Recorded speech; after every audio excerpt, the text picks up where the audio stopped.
Welcome, Kim, and welcome to Kat. Kat, would you like to introduce yourself? No.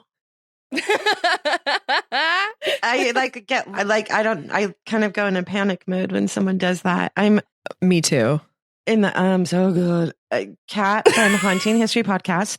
I found Low Ancestry, and I was going to tell you right before we started, I've always wanted to start another podcast called like Skeletons in the Closet and tell the spooky stories or like the murder stories or the true crime stories about the people they found in their family tree that they didn't know about. Yeah. Mm-hmm. So then I always look for genealogy podcasts in general because I use genealogy so much in the research of my podcast, which is Haunting History Podcast. Is our little tagline is a reach back into the past for the stories that still haunt us today. 100%. Yeah. I get super excited when I'm telling a story about even like an old time true crime story, and there's always a ghost story attached. Like I was telling Karyn the other day that it's so hard. Like if you love history or genealogy, you like almost always find like a paranormal aspect. I know. And I was so excited when I found you. I was like, oh my gosh, a genealogy podcast that isn't teaching me how to do genealogy. Like you find those all the time. Yes. I want the stories. I want to hear the stories about people's family trees. When I first had the idea for this podcast, one of the first things I did was like, okay, well, what's out there? And it literally is only like, we talk about, best practices or like fun tips, which is great. But I'm like, well, what did you find? What is actually like in there? So it's great. And Kat's podcast is phenomenal. You do a lot of like really famous like hauntings, some lesser known ones.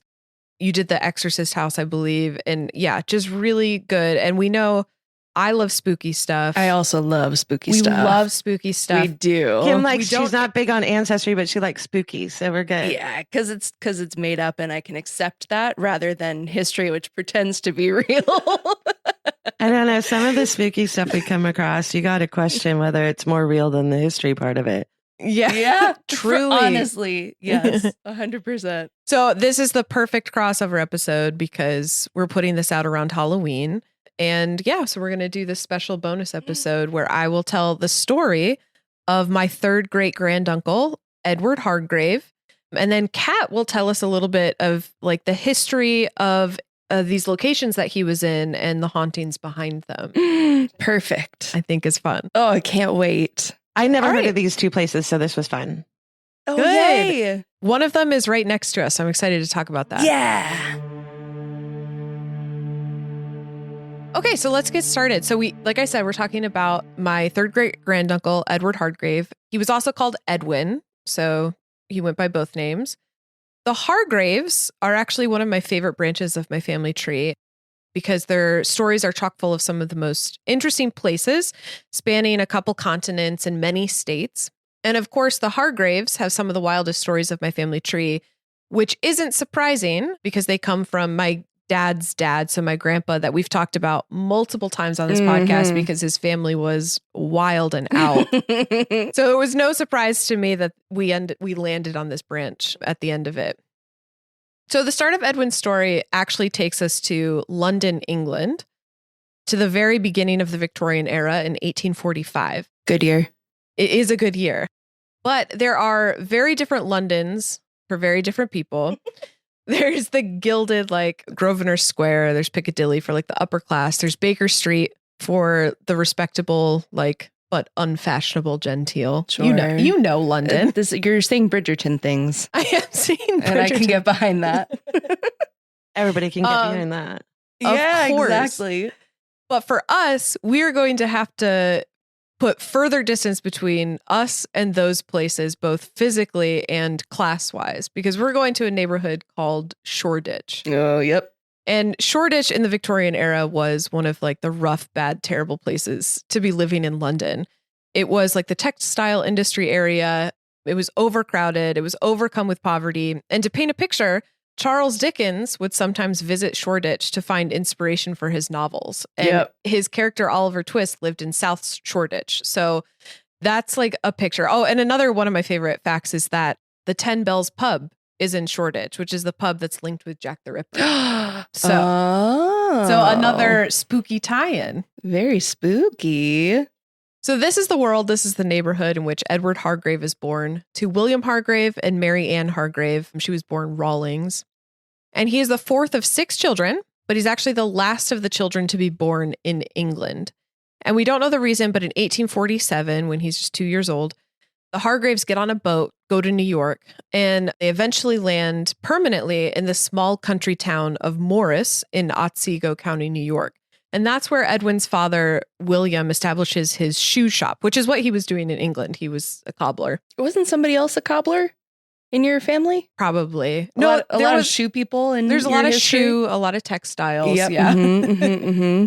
Which New York State actually back in the day was known for that before like all the factories went away. It was kind of known for that. So it kind of makes sense. Shoe capital of the world. Better believe it.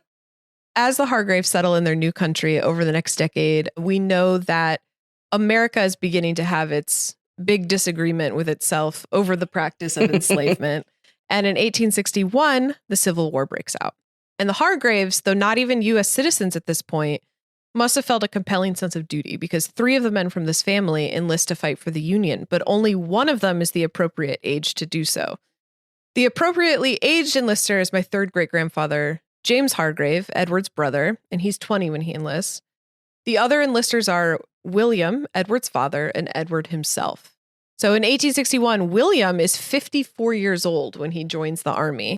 I double-checked how long he was in the army because I was like, did this guy join and like not do anything and then go home in a few months? Yeah. And no, William was in the army until 1864 when he was discharged for being sick. So yeah, he was in like for most of his 50s, he was fighting in that war. Good Lord. Yeah. I mean, get it. And then Edward was 16 when he enlisted. Which is illegal. That's illegal. That's no good. And he lasted just a few months before the army figured it out and they sent him home for being too young, but he persisted and he waited a few more months to re-enlist when he was around 17 years old, which is still illegal. But this time he was successful in tricking the army into keeping him, and he remained that way to the end of the war. Why? Why not wait? I guess, boys fighting. Boys fighting. Probably money, right? Like they got a stipend. Oh my God, they got such a money. Good point. Yeah. They got money. They got a stipend. And the same thing with the one that was William, who was in his 50s. It was guaranteed income, right? Yeah. 100%. It's a very good point. And I think it's hard when especially after 1863, when the draft was, I think you would see everyone around your age, maybe not William, but around Edwin's age. Yeah. All of his friends who are around the same age are probably going off to war. And I imagine it would be hard to be the baby that stays at home. But that's conjecture. Yeah. Yeah. But you're right. We love conjecture. They did get paid. It was solid income. Yeah. So it actually is kind of rare to have, but I found on ancestry.com, one of the users who is a distant cousin of mine has a picture of Edward in his uniform as a side profile. That's so cool. I'm going to show it. Oh, it's so spooky. My family, they all fought on the Confederate side of the Civil War. Same with Kim's family, because I'm researching it for season 2, and hers is all Confederates, baby. Something to contend with. Yeah, you kind of have to, you kind of come across things where you're like, oh, no. Yeah. No, you couldn't have just been the one that didn't have slaves. Right? That's not. Just just stay home, be quiet. Right. And you have 30 of them. Are you kidding me? Yes. Yeah. Our season 2 is going to be awful. Yeah. Can't wait. Yeah, it's kind of devastating. It feels like a kick in the stomach when you're opening a census record and you're like, please, no. And then all of a sudden, I don't know if you've done this or not, but there's a project. I'll send you the name of it. I think it's the 10,000 Names Project. Yeah, where you can list them so that people can find them. Yeah, I started to do it. And there's 2 different, there's that one and then there's another one. And I can't remember where you list them as non-family members. But so much of mine, there's a few where I can find in probate records and wills where they grossly gave their slaves or bequeathed them to their kids or whatever, where they have first names and ages. Oh, wow. But so many of them have nothing, just no name, just age. Male 34. female 16. So like it's literally almost taking on a whole nother tree. And I keep saying I'm going to do it. But then I start getting lost in like every time you see it, you get another kick in the stomach. And I try and rationalize that this is the way the world was. This is the choices that they made in the South. And I'm not responsible for the choices that they made, but you just kind of like fingers crossed, you come across a family member that didn't have slaves. But so much of my family is from Georgia, Alabama, Mississippi, giant plantations. Where I'm like, what are the odds that they didn't? Yeah. And I mean, like it's all we can do, I think, is face it and acknowledge it and just, I don't know, own it a little bit. Own that it happened and own that like we benefited from it. And you're right. We're not responsible for that. We're certainly not doing anything like that now, but I think it's still to gross. Address it. Yeah. It's still gross. And to address it, I think is so important instead of trying to, bury it under the more impressive, flashy things. I just, I mean, I knew I was from the South. My great-great-grandmother used to tell my mom all the time that our people are Southern, and she had all the Southern hospitality things and even passed it down to my mom. Like we would come home and tell my mom someone was mean to us or whatever, and she'd be like, bless their heart, or bless her heart. And you're like, you really mean she's a bitch, but my mom would always say, like, bless her heart. And I'm like, we are so Southern. It's not even fun. Where did you grow up? Southern California. Oh, okay. Got it. It's all my people are from, I sound like my great grandmother, but she always just said our family, our people are from Mississippi, and got it. All of them owned. None of the plantations are standing, which I would love to go see, but in all of them, the cemeteries and stuff are on family property. Oh, wow. Like they're buried on, very few of them are buried, other than my 3 times great grandfather who defected as a Confederate soldier from the Civil War. All of them are buried in family cemeteries. He walked out of the Civil War and ended up in Kentucky. Wow. I've seen a lot of records of like Confederate soldiers doing that because when they started to lose the war, they were like, bye. Oh, his first battle. He was in his first battle. It was the Battle of Corinth, I think. So he was an early. He was just like, this is bullshit, and just bailed and ended up in Kentucky. I love that. And he joined with all of his in-laws, all his brother-in-laws. My great-great-great-grandmother had something like 12 siblings, and all the boys joined up on the Confederate side. And he joined with them, like they're in the same infantry and stuff. Wow. He lasted one battle and was like, peace out. He just walked Don't you right. wish that more men in history decided to peace out? This is stupid. This? Yeah. Like, nah, I don't have time. I'm going to go focus on me. He just completely bailed. And and I'm glad. And he ended up being in law enforcement and all kinds of stuff. Oh my gosh, I got your picture. Wow. I'm so jealous that you even have this. He does look small and young. He looks really small and young, I was going to say. It's like a side profile of him. He looks small, he looks young. And we know from his like medical and pension records that he was 5'4". He had dark hair and dark eyes. Sometimes his eyes are described as black. And he had a dark complexion. And I've actually seen the Hargrave men, a lot of them described in records as having muddy skin. So I think they were just like a darker, more olive-toned family, which we've talked about this. My grandpa's very olive-toned. And we've talked about how I don't sunburn as easily and I have a little, like an olive skin. I think, this is part of the family where it comes from. So lucky for you. I know. Do you have any idea where the picture was taken? I have no idea. It does not say. It's amazing. So when Edward is in the army, his main time in battle happens between the months of May to June 1864, so towards the end of the war. This was a very busy time for battling in the state of Virginia. This was all called the Overland Campaign, which Ulysses S. Grant, he was just made lieutenant, and he was attempting to make a quick, decisive push to capture the Confederate capital, Richmond, Virginia. Mm-hmm.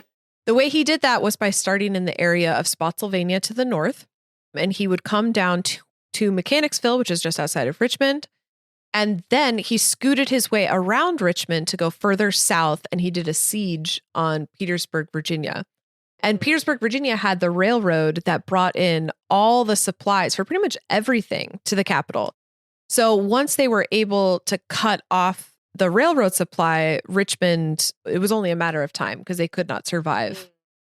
So our little Edward, our little guy was right there in Spotsylvania at the start of Grant's campaign. And he survived every single battle on the way down, which were a lot of battles. And it includes the famously and horribly bloody Battle of Cold Harbor in Mechanicsville, Virginia. Cold Harbor has always been known as Grant's greatest regret because he chose to take Lee's troops head on in open battle, which he hadn't done before. And the casualties were so immense that the newspapers in the North labeled Grant as a butcher. Oof. And in the end, Lee's army won that battle. He successfully prevented Grant from getting to Richmond directly. And that's when Grant makes the choice to scoot around Richmond, go across the James, and go to Petersburg to do his siege.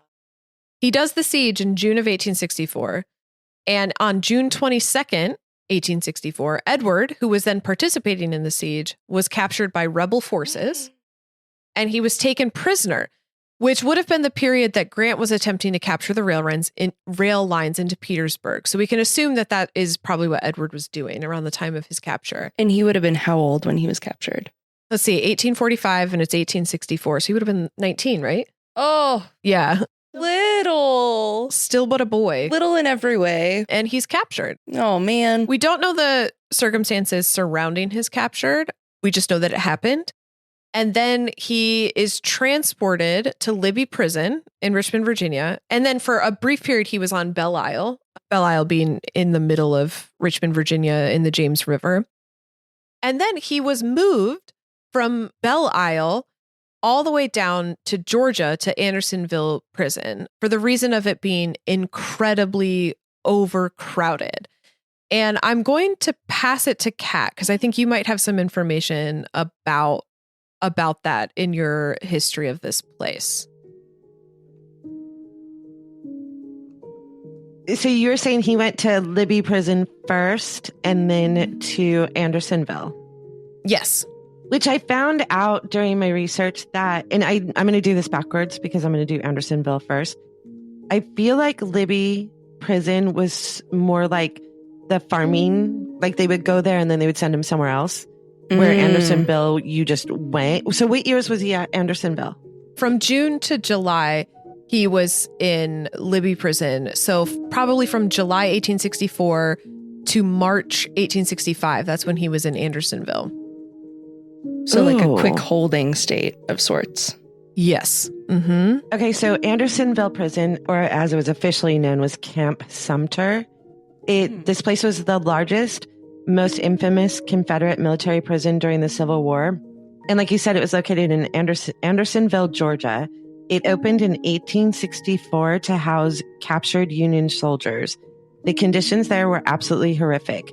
It was overcrowded, unsanitary, and it led to immense suffering and countless deaths. He's lucky he was only there for like 2 months. Yeah, Libby was like a month and then Andersonville 8 months. The 16.5 acre open air stockade. Have you ever seen pictures of Andersonville? I've actually been there, if you can believe it. Okay, so it's not a building for people who are listening. It's not a building, it's a stockade. So it's basically like a large backyard with just a fence. And it was like Lincoln log fence. I was associated because, I see log houses or log fences, but it was just outside. And it was meant to hold 10,000 prisoners. But by the time your relative was there was over 33,000 prisoners in a space meant for 10,000. Yeah. There was no room to breathe, no proper shelter. They were literally just put out in this field and put a fence around them. And they didn't give them blankets. They didn't give them anything. There weren't tents, although they created tents out of like clothing and blankets that they found and stuff. There wasn't anything there. Wow. And there was a constant, during that war, we all know, was a constant shortage of food. Can you imagine a priority would not be to give them to prisoners? So awful. It was only open from February of 1864 to April of 1865. So it closed a month after your relative was there. Around 13,000 Union soldiers died during its just 14 months of operation. Whoa. It's a lot. There's so many people. The prisoners were kept behind a simple stockade, a 15-foot wall made of logs surrounding a large area with no barracks, no proper protection from the elements. A few managed to put together makeshift tents from scraps that were left behind, but they had to face the brutal Georgia summers and the cold, wet winters without any cover. The lack of shelter made them highly likely to get heat stroke, pneumonia, and other diseases. Rations, like we said, were inadequate. Like they would get a little bit of cornmeal and maybe a piece of bacon or a couple beans on good days. Starvation was a real threat the entire time. They say some of the prisoners even resorted to foraging for edible plants, which I don't know that there's grass. I don't know there were plants. And they would horrifyingly eat rats to survive. I mean, can you imagine what a feast that would be, though, if like you're eating grass? No. Actually, if I could interject, I have Edward's medical pension records, like his medical records from his pension. And while he was at Andersonville, he got rheumatism and he got malaria while he was there. He was described as so malnourished and feeble, and the other ones there too, that they were unable to remove their pants to do their business, which like if you're familiar with malaria, like that's bad news. That's really bad news. Yeah. So he specifically, he suffered all of his life from like the long-term effects of malarial disease. Moly. Yeah. Well, because they had no clean drinking water, which was another issue. There was a stream that ran through it called the Stockade Creek, and it ran actually through the prison grounds, but it was so contaminated. They didn't have proper sanitation facilities. Human waste polluted the water they were supposed to drink. It led to outbreaks of dysentery, waterborne diseases, and it contributed to the death toll.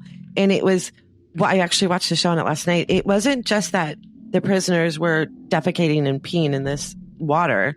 It was that it was downstream from other camps where the camps above them were using it for that exact reason. And then just going down into their camp.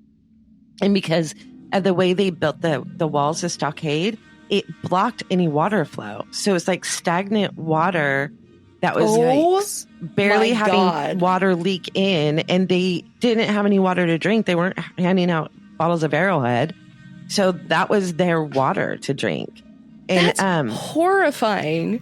They said that emotional and psychologically, the prisoners were tormented. There was a terrifying feature that they had built in there where 19 feet off the stockade wall, the walls were 15 feet high.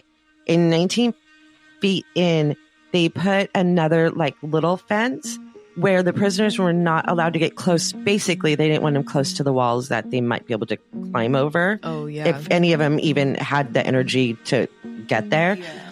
But if you came too close to that little fence, it was like you were already fenced in. And then there was a secondary fence that if you came close to that fence, they just shot them. There's stories of people that were just like so feeble and weak, and they would just be walking along the fence line to get to either water or, because there were wells, but the wells were fed by the bad water anyways.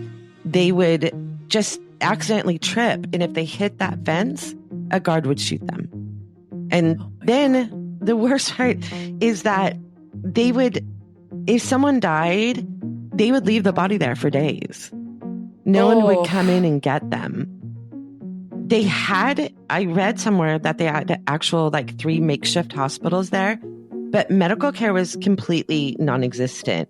The hospital was overwhelmed with the malnutrition, disease, injuries. There weren't enough supplies or doctors to help. Diseases like scurvy and typhoid fever were everywhere. The bodies of those who died were left with the living for days before they were buried in mass graves.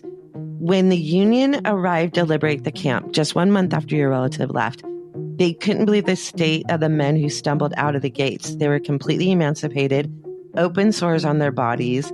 Their skin had been coated black from the pitch pine used for little fires that they had. In short, they looked like walking corpses.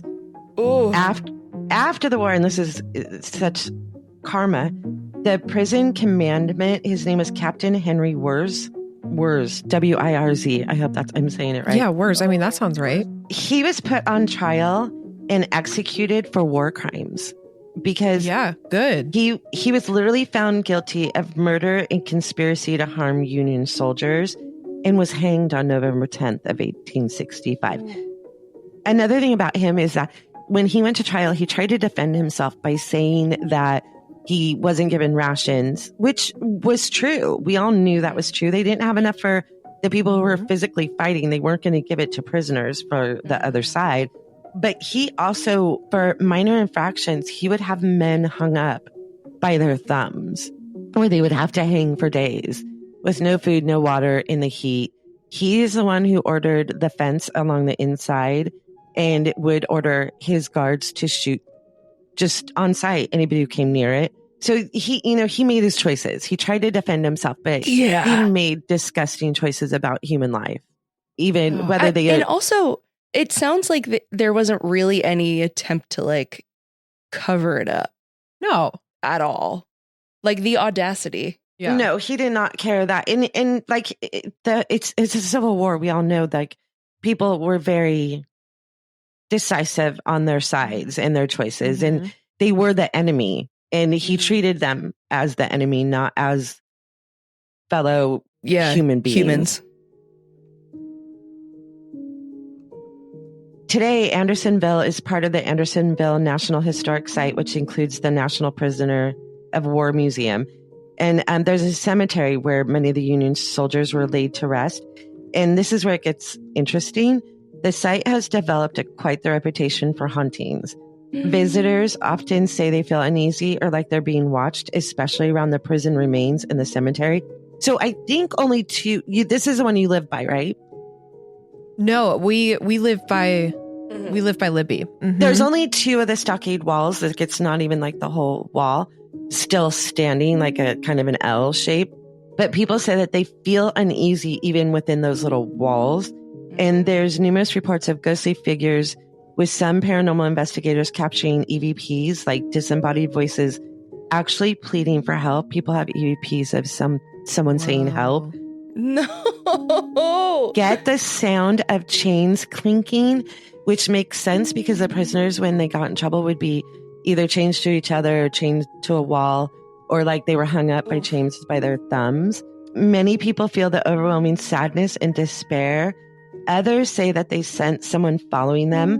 And there's a legend that Captain Wirz, the horrible human being, people have said that they've seen his ghost multiple times at Andersonville, mostly on the road leading to the prison. And he's been spotted pacing back and forth in the stockade. One shook-up visitor allegedly met the ghost of one of the infamous camp raiders, which I'm not going to go into. If you want more of the history of Andersonville, it's very available. They turned on each other a little bit. I mean, in human nature, they would have. But there were a group of men called the camp raiders who would steal from their fellow prisoners. They another group called the regulators. You've got to love that. Wow. Regulators. That's like the peacekeepers in Hunger Games. Yeah, exactly. Yeah. It's very Old West too. So yeah. A group of men decided to fight the raiders and get rid of them. Captain Wirz of all, like whatever his name is, he gave them... Did you say Captain Worst of all? Yeah. That's so funny. That is absolutely his name from now on. Yeah. He actually gave them permission to kind of regulate themselves. That's why they were called the regulators. They basically formed their own, I guess, judge and jury and law enforcement. And they captured the raiders that were killing the fellow soldiers. They were stealing food and clothing and belongings. And they did an actual trial and they hung 6 of the raiders that were hurting right there on the prison grounds. They hung them, and they're actually buried there with the other people, but they're buried. If you look at pictures, they're buried off by themselves. Like they were not part of the prisoners that died tragically from the way that they were treated. They buried the 6 raiders separately. And what's really weird is I didn't go into like what their names were because I know I didn't have as much time, but one of them has the same last name as mine. Wow. I'm kind of curious. It's my married name, so It's not my family. Interesting. Yeah. Not your business, but it could be. Yeah, it could be your business. It's not my circus, not my monkeys. It's my husband's family. They said, one of the visitors said that they had complained of a nauseating odor coming from the cemetery and the thick, heavy stench of rotting human flesh. And park rangers have been called to investigate the grounds, never finding a real reason for the stench, but it's like near where those 6 raiders are buried. And given the immense suffering that occurred in such a short time, there's no wonder that there's still energy in the air there.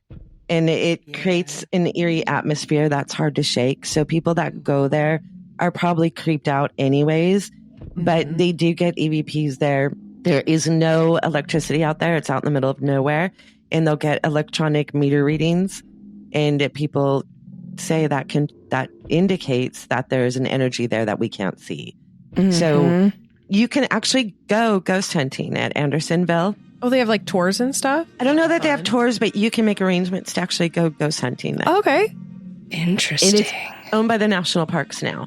So it's not owned by a specific person. And then Libby Prison. So if Andersonville was the worst place in the world to be sent during the Civil War, Libby Prison was number 2. Oof. Like I said, it was sort of, I feel like Libby Prison was sort of the stopping zone, and then they would get farmed out to the other locations. It's located in Richmond, Virginia. It was originally a warehouse before being converted into a Confederate prison during the American Civil War. It opened in 1862. And it was also notorious for being overcrowded and having harsh conditions. It's basically the same experience at Andersonville at Libby. The only difference is that Andersonville was completely outside, like someone's giant backyard.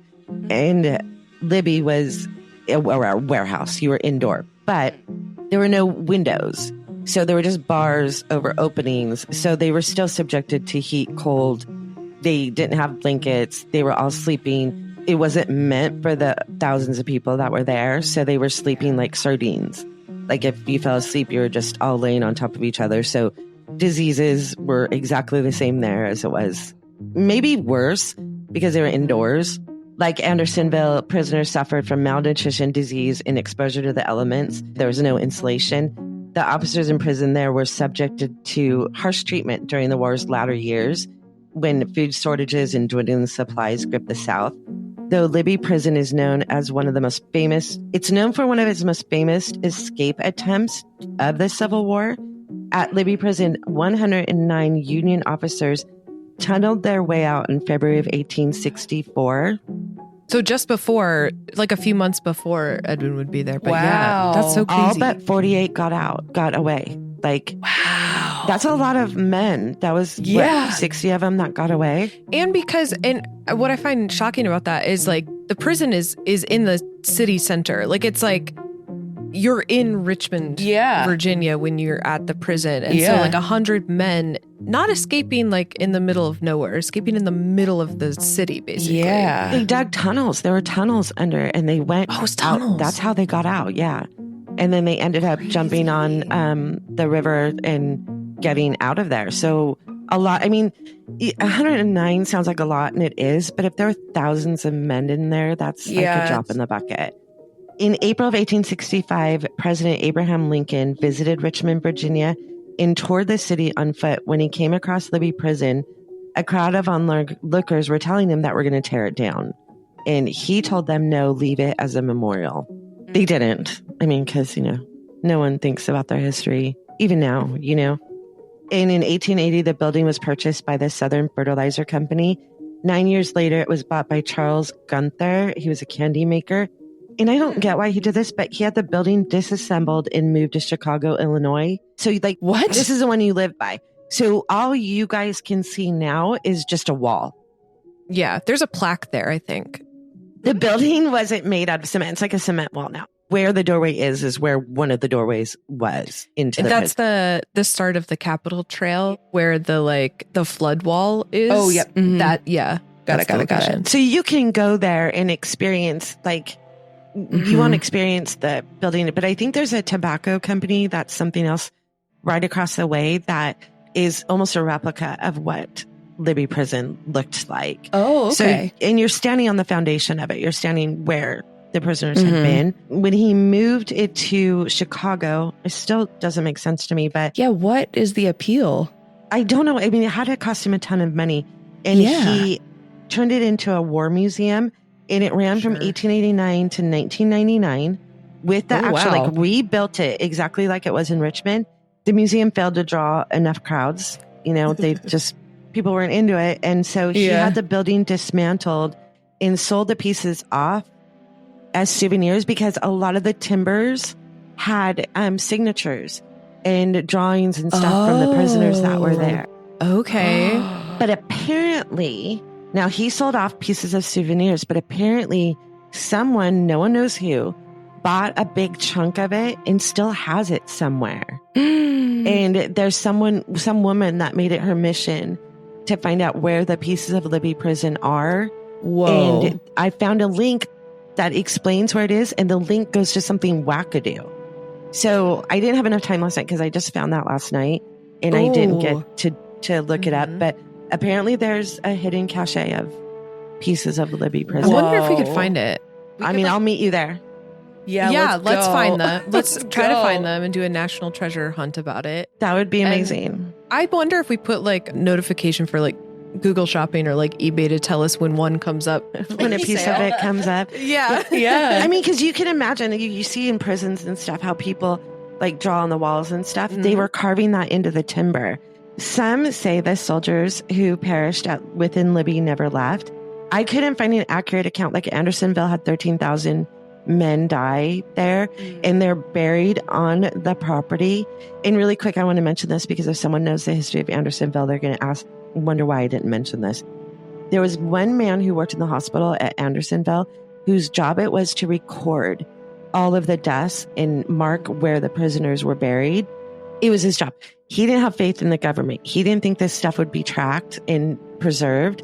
He kept a copy of it and took it with him when he left. He ended up when he tried to give it to the government, and the government didn't really care to have it. And then later, when they were trying to figure out who all the bodies were that were buried there and an accurate accounting of it, he did have the hospital records, but no one cared about him. No one really took care of them. But he kept his own accurate copy of it. And they tried to convict him of having governmental property. And he actually went to prison. Yeah. You try to do a nice thing. That's right. And what's funny is he went back in 1866 and helped mark all the graves so that they were accurate. They convicted him of having governmental documents, even though, because he wasn't supposed to take them with him, but he was the only one who had the accurate ones because the government didn't give a shit about the ones that were at the hospital. Oh, I hate that. Is this the like local government of like the county, or is this the federal government? This is the federal government that tried him for having government. Yeah.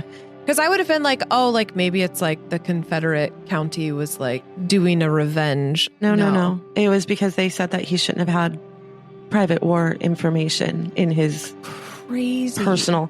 He ended up getting off. He ended up getting out, going off and living a very happy life and living in Tahiti. And he's nice. Not all heroes wear capes, but I just there's a bunch more information about him, but I want to tell you about the hauntings at Libby. Because again, it's not a building, but people have seen apparitions of Union soldiers have been spotted in the area where the prison once stood. Some witnesses report shadowy figures pacing the grounds as if still trapped within the confines of the prison walls, even though they're no longer there. Their faces are often gaunt and filled with sorrow. One of the most famous stories is a frequent sound of disembodied footsteps. Even long after the prison was demolished, people passing by the site have reported hearing slow, dragging steps of prisoners. Some claim to hear the faint clicking of chains, desperate whispers of pleadings for help. The other weird thing is people report extreme cold spots, and it's outside. There's no like in a building. Sometimes you can blame the air conditioner or window being open or whatever. People say like just in the general area, you'll be standing in one area and it'll feel like a ghost walks through you. That's wild because the James River is humid and it's hot. Yeah. And they're saying that like you'll be standing there. And you know that what's that saying, a spirit walk through your soul or whatever when you get like the chills. Oh, yeah. Mm-hmm. People say it happens frequently there. You'll be standing there. It's hot and humid and gross. And all of a sudden you'll get just a wave of a chill. Honestly, that's nice of the ghost though, because it's so hot out. Like thank you. They're like, oh, that lady looks sweaty. Let me just walk through her. It's like the ghost equivalent of saying like, have you had water today? It's like, let's take care of you. Let's cool you down. Exactly. Yeah, they couldn't stay hydrated in the prison, so they're gonna help you out. Exactly. Paranormal investigators have recorded strange electromagnetic disturbances, the same as at Andersonville. It's outside. There's no electricity. They shouldn't be getting readings like that on their meters. The most unsettling tale out of Libby is there's repeated stories of people seeing a particular soldier who appears in a tattered Union uniform, and he's said to stand silently in the darkness, his hollow eyes fixed on an invisible horizon before fading into the night. Some believe, you guys need to go find him. Some believe this apparition is the spirit of one of the men who attempted to escape Libby but never made it to freedom. So while the physical structure of Libby may no longer exist, its legacy and haunting energy it left behind continues to intrigue those fascinated by the paranormal. And I wrote the end. This site serves as a reminder of the suffering and death that took place, and the spirits of those who died still echoing through the streets of Richmond and Andersonville. Both of them horrifying places. People say Andersonville was worse, but I don't know. Like, what's your comparison? Yeah. Just because there are more people, it's still a shitty place where people were treated shitty. So they both suck. Awful. I don't think one's more horrible than the other. They're both very horrible. And your relative has been at both of them. Both. Oh, yeah, and I'm so curious how he ended up walking away from Andersonville a month before it closed. It's so interesting that you use the word walking because... Oh, no. Because I will preface this by saying this was his obituary. So sometimes these things go above and beyond. But based on what we know about Andersonville, like this actually could be true.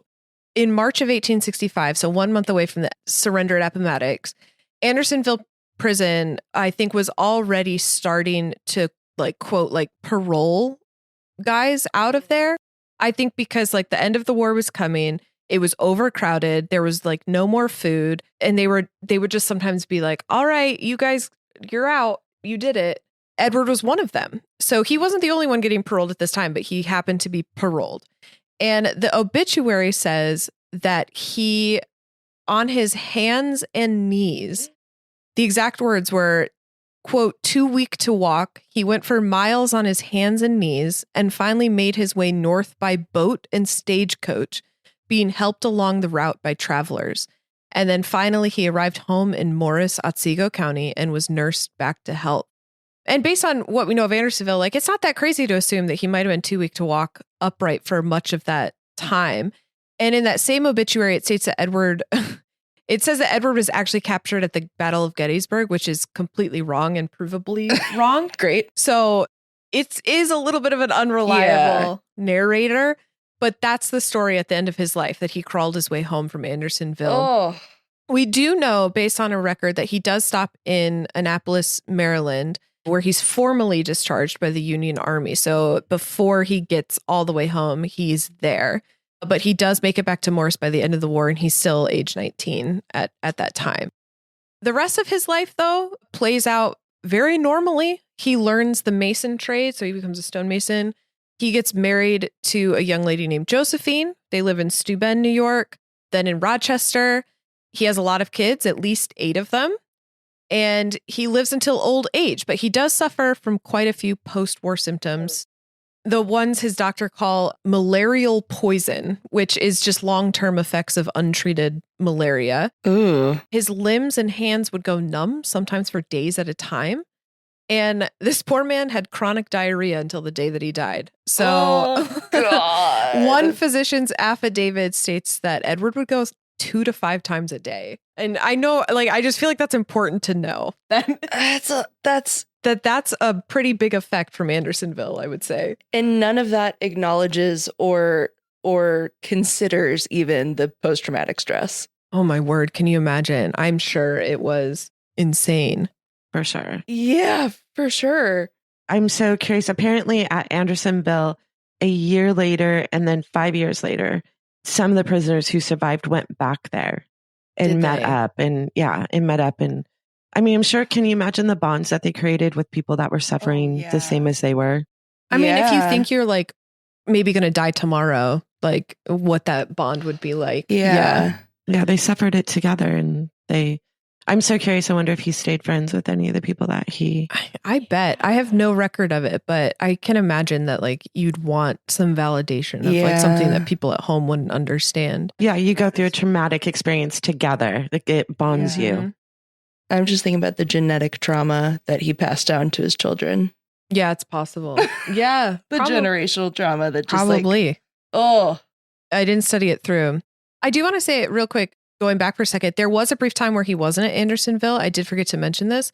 In the fall of 1864, Edward, along with some other like more well-bodied prisoners, they called him. So he was actually healthier than some of his other prisoners. They were transported to a brand new prison in Millen, Georgia, Millen, Georgia, to relieve the overcrowding. But almost immediately, General Sherman from the north started destroying Confederate strongholds along the coast, and he was going to work his way to Millen, Virginia. So they were only there a few weeks at this new prison where like things were a little bit better when they had to get marched right back to Andersonville. And he was one of the ones who had to do that. And General Sherman did come in and he completely obliterated that fort where the prison was. Wow. Yeah. He had a weird like time at Andersonville. Imagine how great you've got to feel when you get to leave and then the thought of having to go back. Oh, yeah. Just walk. I bet the walk back to Andersonville would have been terrible. It was a chilling walk just to walk up to Andersonville. Like it's sort of like you go over this little tiny bridge like over the creek, and it's not even a building. It's just a stockade, face like that you're having to walk into, and the inside of it is going to be awful. And yeah, I think not just the prison like trauma for Edward, but like the battles he was in were probably some of the worst in Civil War. Like if he was in the Cold Harbor battle, like I think it was like 5,000 men from both sides like died. That place is actually pretty haunted too. The stories I've heard is that like at 1 a.m. every night, there's like a fog that always appears on the battlefield, and you see a lot of ghost orbs out there. But it's considered one of the like most heinous battles of all time, and he lived through it. So I can just only imagine like how many of his friends he saw die. And at that time he was like 18, I think. He was a kid, he was a baby. Yeah. Gosh. I mean, even where in London, where he was born, that. Yes. Where Jack the Ripper was. Yeah. I would like to commune with him. Yeah. Okay. Maybe you should have a seance. Reach out to him. Seance, yeah. I wonder if he's doing any haunting. You guys have. We'll get a piece of Libby Prison, or we'll go to wherever a piece is, and then we'll do a seance. Yeah, I think that sounds great. I mean, you could just set up a table right there in that parking lot that they have right there. Honestly, yeah. People do hang out down there. It's a bit of a party district down there, so people do just kind of hang out there on Friday and Saturday nights. So yeah, it looks like they turn the tobacco factories into lofts or something. Yep. Luxury lofts. Yep. Lucky Strike is there. Other famous ones. And you can just like walk right across the street and walk into what was once Libby Prison. Yes. Yeah. Yeah. Thanks so much for having me. Yeah, of course. This was really fun. Yeah. Do you want to like plug where people can find you? My podcast is Haunting History Pod. We are on all the platforms. You can just search Haunting History. Some lady came up just recently with a new podcast called Haunted History. That's not me. Haunting History. ING. And we do stories about true crime, and I use Ancestry just like Karyn, just in a different way. Nice. Yeah. We have a lot of like similarities in how we do our process, I think, which is so fun. Thank you. Thank you, Kat. Thanks, Kat. Yeah, this was really great. Low Ancestry is written and produced by Karyn Harding and co-hosted by me, Kim McMasters, with original music and audio engineering by Benjamin Malk. Original cover art was designed by Christina Swanson of Swan Song Creative. Resources pertaining to today's episode and a link to the official bibliography can be found in our show notes or at our website, lowancestry.com. All research was conducted by Karyn, but she's been known to be wrong on occasion. So if you'd like to connect with Karyn or even send her a correction, you can email us at connect@lowancestry.com or find us on Instagram @lowancestry. Genealogy is, after all, a community effort. Thank you so much for listening, and if you like what you hear, don't forget to rate, review, and subscribe wherever you get your podcasts. We'd love to hear from you, and frankly, we really need this.